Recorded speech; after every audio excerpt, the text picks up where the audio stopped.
Man, oh man, this weekend is going to be New York City, guys. I can't wait to see you guys there. It's going to be an absolute blast if you guys are going. And most importantly, we're going to come to you today with some of the top tips, tricks, strategies, and stuff that we learned in Madrid that you absolutely must know if you want to succeed at New York in Pokemon Go. So welcome to the Trader Club. Here we go.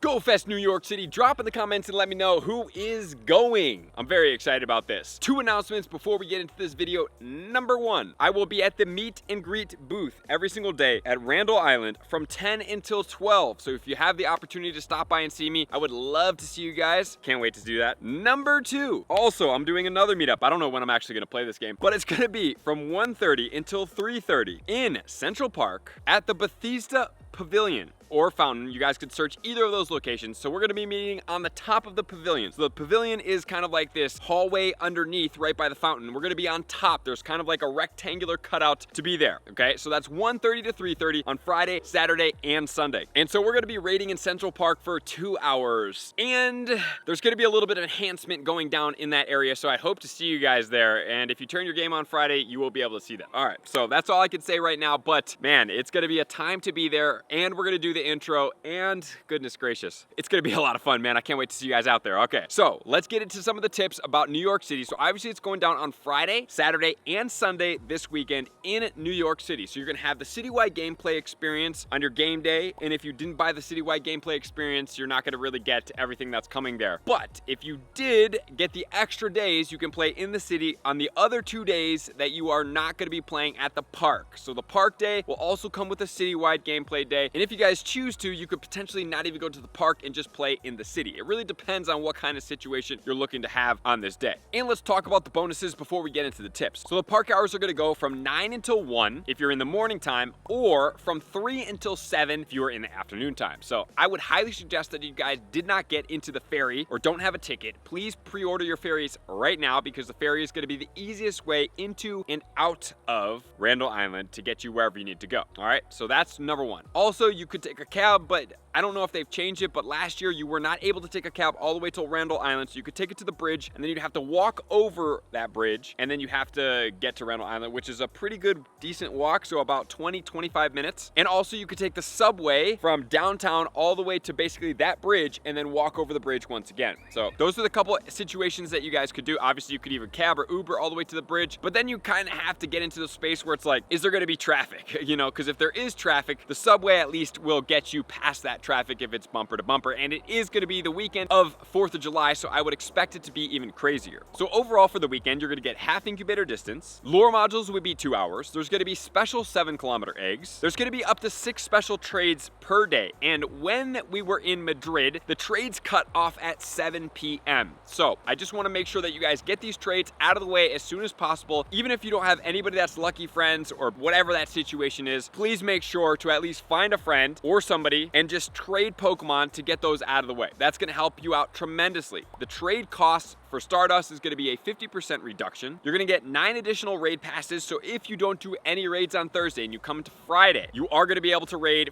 2 more, so you could save 1. You should be able to get another one, and then you should get 9 additional passes for a grand total of 11 per day. So maybe they might not give you one of those additional ones, but that should be the situation. And if it's like in Madrid, raids start at raid hatch, so which is going to be around 5 a.m., which is what we were seeing in Madrid. I'm not sure if they're going to start quite that early, but the entire weekend, those raids were going, and then they would stop at 8 p.m. in Madrid. So I'm going to assume that New York City is going to be somewhat similar. So just make sure to do the trades before 7 p.m. so that you do not lose those trades, because after 7 p.m. every single day I lost those trades. And there's going to be 2 times catch candy, 1.5x hatch candy, and 1.5x hatch Stardust. So that's great. So my first tip for you guys is coming into this event with 12-kilometer eggs, whether or not you have the egg experience bonus. But if you guys do have the Eggthusiast bonus, I highly suggest that every single night, if you can hatch all of your eggs out, what you should do is go out, buy radars, and then complete rocket leaders by getting those 12-kilometer eggs in every single morning. If you can be on star pieces, you can hatch those eggs. Guys, you're gonna be turning about 300-ish thousand Stardust every single day just from hatching 12-kilometer eggs. And if you do that for 3 days, guys, that's almost 1 million Stardust just from 12-kilometer eggs. So the Eggthusiast, which was a $15 add-on, which goes the entire weekend, even when the event is over it is still going, so you can still hatch for this. You're gonna get 1/4 egg hatch distance, 3 times hatch Stardust, 3 times hatch XP, and 3 times hatch candy. For me personally, I love this for those 12-kilometer eggs, and you can turn through a lot. And just a reminder, guys, that when you hatch eggs, if you want those special 7-kilometer eggs, which I really didn't do last year, I didn't do this year. I mean, it's really a challenge for me to manage all of this and then go into the friends list every time I hatch an egg and still keep up on that. Maybe I'll try this time on Friday and let you guys know if it's worth it, but for right now, I haven't been able to. And then you also have the Raid Lover add-on. So it's going to give you an additional 9 raid passes for a grand total of 18 raid passes through the weekend every single time that you do a raid, and that's every single day. Wow, man, I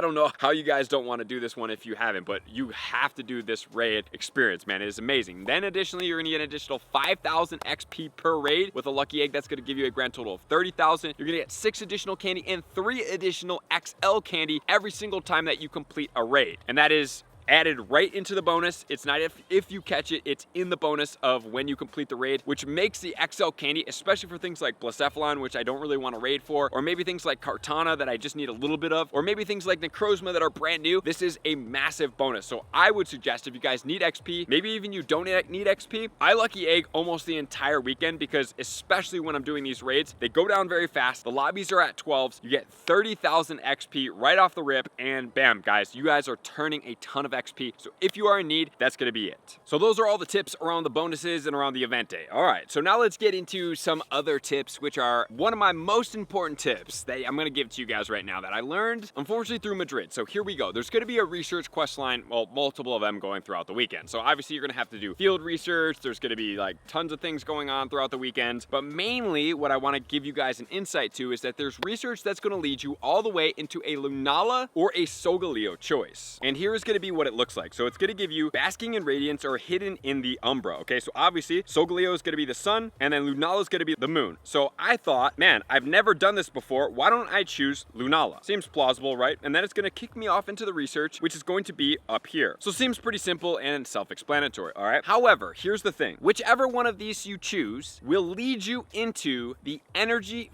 for the fusion, okay? So what I mean by that is that there's gonna be different fusions for each of these Pokemon. There's gonna be a fusion energy for Solgaleo and a fusion energy for Lunala, and they are gonna be different because remember, in GoFest Global, we're gonna be raiding the Necrozma in the fused form to get the energy to be able to then use that on that specific form. So there's 2 types of fusion energy. It's not just fusion energy that you can use for either of them, which is what I thought. So whichever one you choose will give you 1,000 fusion energy only. You will not get any additional one. And I know that it's only a week away, but I want to make sure that you guys know, like let's say you wanted to do Solgaleo. Like me, I would have done Solgaleo. I did not get 100% IV Necrozma, so I chose not to use it. But since I chose Lunala, I only got the Lunala 1,000 energy. I did not get the Solgaleo 1,000 energy, and since you are not getting any from raiding when you are in these GoFests, unfortunately, that was all I got. Fortunately for me, and I guess unfortunately at the same time, I didn't even get one that I was going to fuse, so it actually worked out in the end. But if you do get 100% IV and you're like, yes, I want to do Solgaleo, and you chose the Lunala path, you're not going to be able to do that. So that is one of the biggest things that I want you guys to know about this experience. Alrighty guys, so with that said, now let's get into some of my top tips for this event, starting off with the outdoors and tip number 1.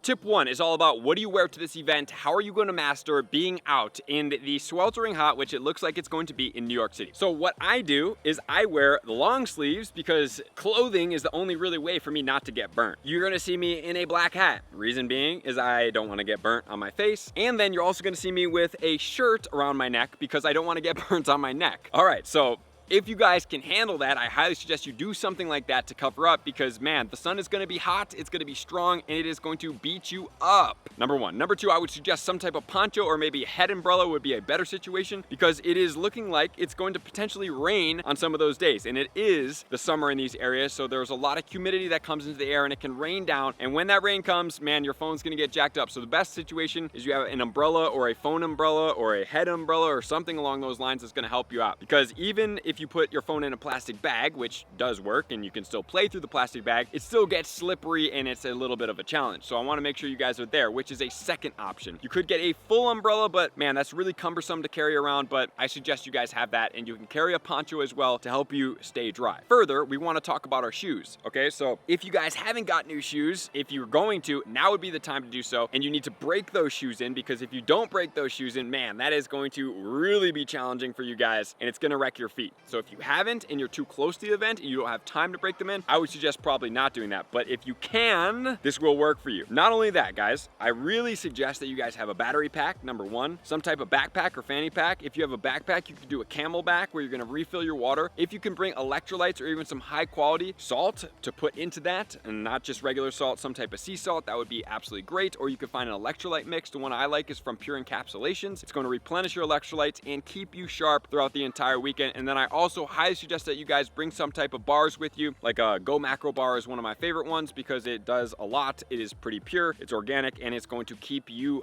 satisfied when you need to go longer distances when you don't have the ability to get food. So those are the situations that I really suggest you guys get after to make sure that you guys have a complete Go Fest experience and you're not missing out on anything that could hinder you from playing, and all of those situations can. Another great place in New York City that I usually like to eat at is going to be Sweet Green. I mean, you could do Chipotle, but Sweet Green is going to be great. It's easy, it's pretty quick, and it's pretty healthy for you. So I'm trying to give you guys healthy options to keep you sustainable, to not make you want to take a nap after you eat your food in Go Fest. We want to keep you guys up and ready to go. So now that you have all of those tips that keep me safe, secure, I hope you guys follow them. It's going to lead me into the spawns in tip 2.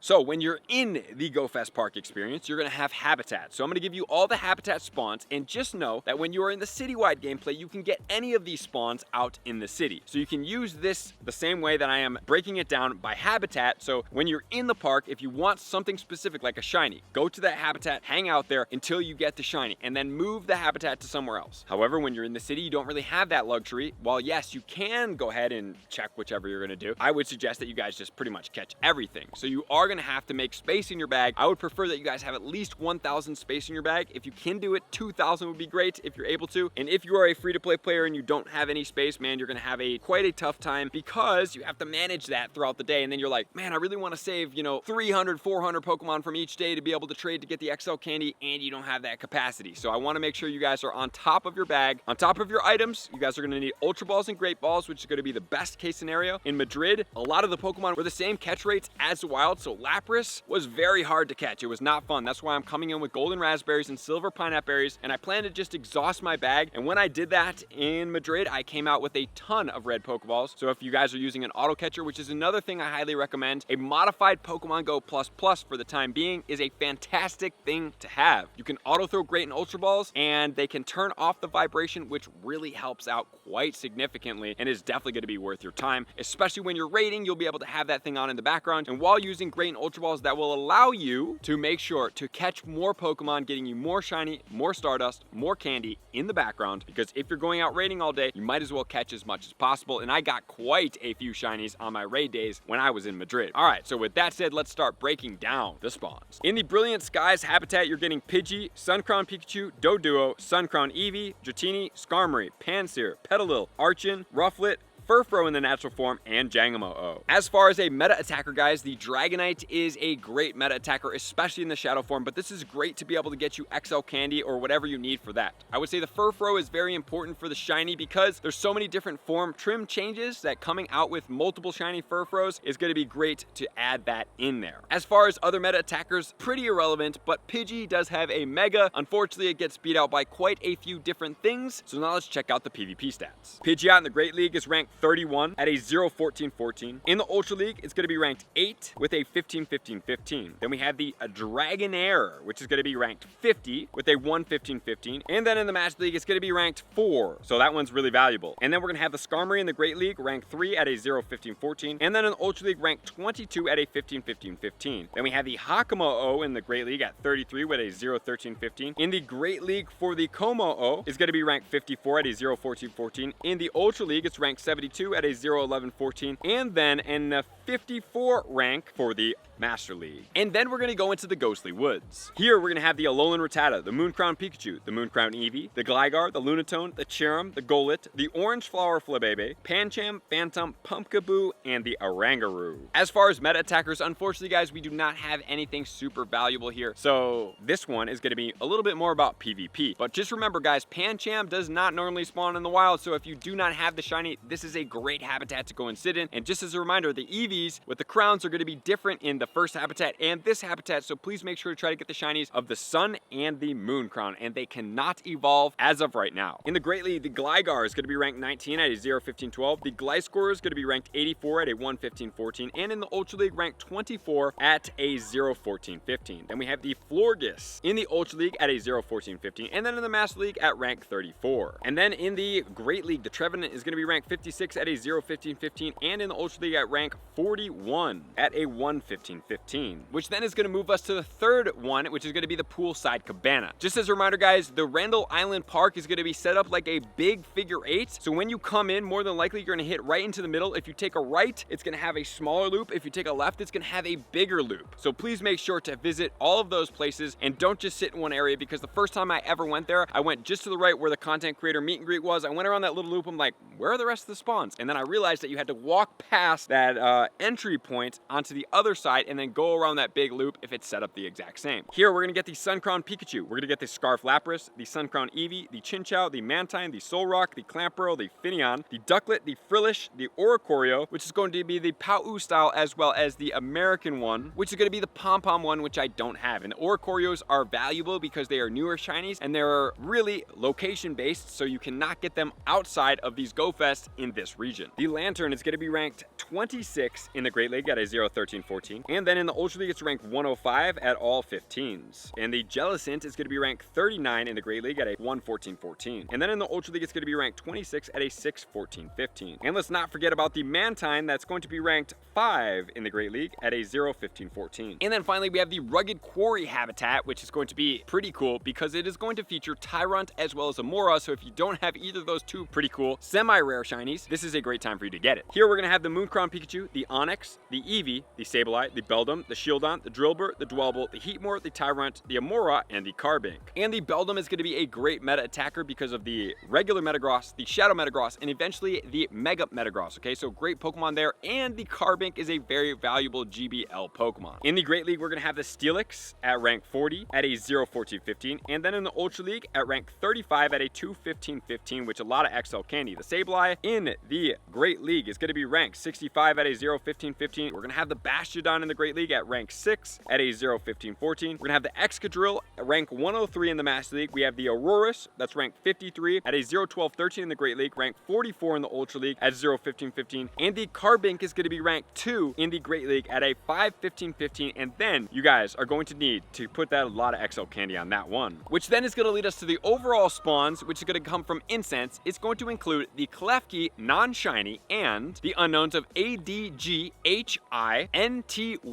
as well as question mark. And the question mark is the most valuable unknown. It has been extremely rare. It has only made its debut in one other Go Fest until now this year, and the shiny is out on all of those ones that I just mentioned. However, the Klefki does not have a shiny, so grinding out those habitats are going to be valuable, trying to get those shinies and then playing your heart out over the citywide experience, either the day you play or the additional days that you play, is going to be very valuable and get you guys quite a bit of shiny Pokemon. All right, so there's one other thing I'm going to cover in this video, and then I'm going to put out a raid video because if I put the raids in this video, it would be entirely too long, and that is going to encompass the Marshadow. So Marshadow, 100% IV coming out of field research, is going to be $15.99 at level 15. And let's talk about a mega Pokemon to put on here. Well, I'm going to base that around more of the raid Pokemon because the raids are going to be paid Pokemon, okay? So one Pokemon I might consider doing for you guys is going to be Mega Medicham, because that is going to cover fighting, which would include Buzzwole as well as the Necrozma, so that would be valuable for you guys if you guys are coming up for this Necrozma for the first time. But let's say you're in the park and you are not raiding for something specific and you're just playing. Look at some of those Pokemon, look at your XL candy, find out something that maybe you would max out, or maybe you're missing candy on, or maybe it's just the Carbink, you want more XL candy for that because you're a really big PvP Pokemon player. Whatever that situation is, you have to find it, match it, and I would prefer that you guys use at least a 2 or maybe even a 3. The 3s are going to be Primal Groudon, Primal Kyogre, and Mega Rayquaza that cover cover 3 different typings. Groudon will cover all sunny weather, Kyogre will cover all rainy weather, and then Rayquaza will cover all windy weather. So Rayquaza is another one that's going to cover Psychic, it will cover Dragon, it will cover Flying. And let's not forget that Ducklet will be spawning, and Ducklet has the brand new shiny over the weekend, as well as Buzzwole shiny will be its first ever introduced into the game. I just want to put you guys into a right situation in your mind that I rated about maybe 50 to 60 Pheromosa in Madrid, and I did not get the shiny. I hope that my Buzzwole luck is different going into New York City. However, if it is not, remember at GoFest Global, if you guys do go to New York, more than likely you're probably gonna have all of the shinies except the Jangamo-O. That's the only one that I'm really gonna hope that most of us get during that time. But even if you don't get it, guys, just remember next year in June, that one will have a comm day. So that is gonna be GoFest New York City. All the tips, tricks, strategies to help you guys succeed in Pokemon Go. Thank you guys for being here as always. To all of my likers, commenters, subscribers, Patreon members, everybody takes their support, subscription, to next level. I'm gonna see you guys out on the next video. Peace.